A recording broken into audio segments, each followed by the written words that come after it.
Sejarah mencatat sosok Amir Syarifuddin dalam dua rupa. Ia dikenal sebagai seorang pejuang radikal, tapi di sisi lain, Amir dicap sebagai gembong Partai Komunis Indonesia (PKI).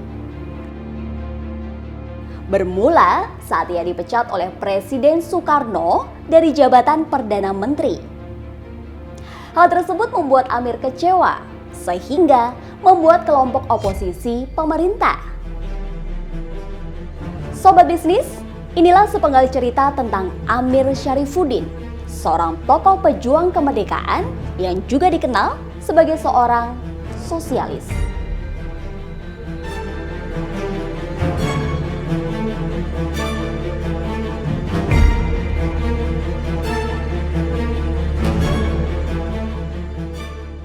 Pria kelahiran 27 April 1907 di Medan ini mengawali pendidikannya di ILS, Europäische Lagere School atau Sekolah Dasar Belanda di Medan pada tahun 1914 hingga selesai Agustus 1921.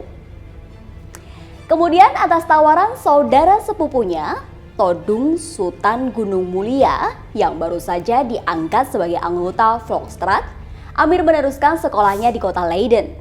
Amir aktif sebagai anggota pengurus Perhimpunan Siswa Gimnasium di Haarlem pada periode 1926 hingga 1927.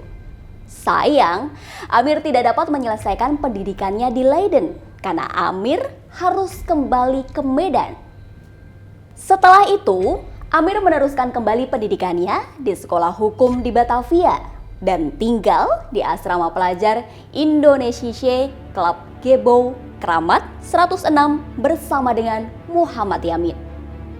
Amir menjalankan garis komunis internasional agar kaum kiri menggalang aliansi dengan kekuatan kapitalis untuk menghancurkan fasisme. Amir diminta oleh anggota-anggota Kabinet Gubernur Jenderal menggalang semua kekuatan anti-fasis untuk bekerja bersama Dinas Rahasia Belanda dalam menghadapi serbuan Jepang. Di masa penjajahan Jepang, Amir Syarifuddin dikenal sebagai otak dari lahirnya Ikrar Sumpah Pemuda tahun 1928 dan pejuang anti-Jepang. Amir menjadi pemimpin gerakan bawah tanah terbesar karena aksinya memimpin gerakan bawah tanah. Dia ditangkap oleh Jepang dan hampir dijatuhi hukuman mati. Setelah proklamasi berkat lobi-lobi Soekarno-Hatta dengan Jepang, Amir akhirnya dibebaskan. Sepak terjang Amir pada masa perjuangan membuat ia dipercayai menduduki posisi Menteri Penerangan pasca kemerdekaan. Selanjutnya, ia menjadi Menteri Keamanan Rakyat atau Menteri Pertahanan. Puncak karirnya adalah ketika Amir diangkat menjadi Perdana Menteri menggantikan Sultan Syahrir yang diharapkan mampu menyelesaikan sengketa dengan Belanda yang berusaha menguasai kembali Indonesia. Perundingan antara pemerintah di bawah komando Perdana Menteri Amir dan Belanda akhirnya dilaksanakan di atas kapal milik Belanda, yaitu kapal Renville. Maka perundingan itu dikenal sebagai Perjanjian Renville.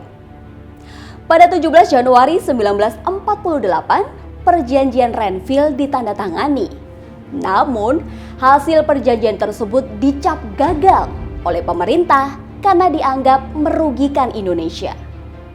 Karena gagal, pada 23 Januari 1948, Amir memberikan mandat sepenuhnya kepada Presiden Soekarno untuk menyelesaikan sengketa tersebut. Dua partai besar kala itu, Partai Nasional Indonesia (PNI) dan Masyumi, menuntut agar Amir dipecat. Amir pun akhirnya mengundurkan diri. Posisinya digantikan oleh Muhammad Hatta. Berakhirnya pengabdian Amir sebagai Perdana Menteri juga mengakhiri petualangannya di pemerintahan. Sebagai seorang nasionalis yang militan dalam masa perjuangan kemerdekaan, Amir juga dikenal sebagai seorang sosialis. Tokoh penting lain dalam pemberontakan PKI Madiun yaitu Musso, Sebelumnya, Musso sempat tinggal di Uni Soviet, kemudian pada Agustus 1948 ia kembali ke Indonesia dengan membawa misi dari Moskow untuk membangkitkan PKI. Kala itu, Amir merupakan pentolan Front Demokrasi Rakyat, yaitu sebuah front persatuan partai-partai dan organisasi sayap kiri yang didirikan sejak Februari 1948. FDR lalu dihimpun oleh Musso. Ketegangan politik berawal dari Solo antara pasukan Senopati dan pasukan Siliwangi yang hijrah dari Jawa Barat pada akhir Februari 1948. Pemindahan divisi Siliwangi ke Jawa Tengah tersebut guna mematuhi isi dari perjanjian Renville. Seiring berjalannya waktu, mulai akhir Mei 1948, FDR yang dipimpin oleh Amir berubah menjadi radikal dan programnya fokus dalam menentang Kabinet Hatta. Ketegangan menjalar dari Solo ke Madiun.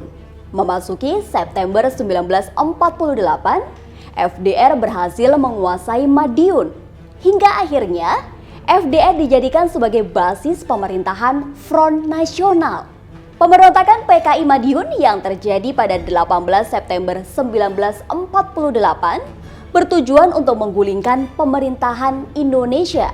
Tak hanya itu, pemberontakan PKI di Madiun juga bertujuan membentuk negara Republik Indonesia Soviet dan mengganti landasan negara Pancasila dengan komunisme. Dalam tragedi 75 tahun silam tersebut, terjadi aksi penculikan dan pembunuhan beberapa tokoh. Ribuan orang diperkirakan tewas dalam tragedi itu. Menanggapi hal itu, pemerintahan pusat dan militer mengambil tindakan tegas. Pada 29 September 1948, pasukan Siliwangi menumpas kekuatan FDR di Madiun. Karena sehari sebelumnya, pasukan Siliwangi tiba. 3.000 orang dan beberapa pemimpin PKI melarikan diri ke Madiun. Musso akhirnya tewas dalam baku tembak pada 31 Oktober 1948 dan Amir Syarifuddin menjadi target pengejaran. Pada 1 Desember 1948, Amir dan 800 pengikutnya ditangkap. Amir ditangkap oleh tentara yang berpatroli di desa Peringan dekat Purwodadi. Tanpa pengadilan, Amir dinyatakan bersalah atas peristiwa Madiun dan divonis hukuman mati. 19 Desember 1948 di Solo, Amir dieksekusi mati bersama 10 pimpinan elit PKI lainnya. Perjalanan Amir Syarifuddin mengawal kemerdekaan patut kita kenang. Sebagai orator ulung, Amir pun disejajarkan dengan Soekarno. Kepiawaiannya dalam berpidato menjadi caranya untuk terus mengobarkan semangat kemerdekaan bagi Indonesia.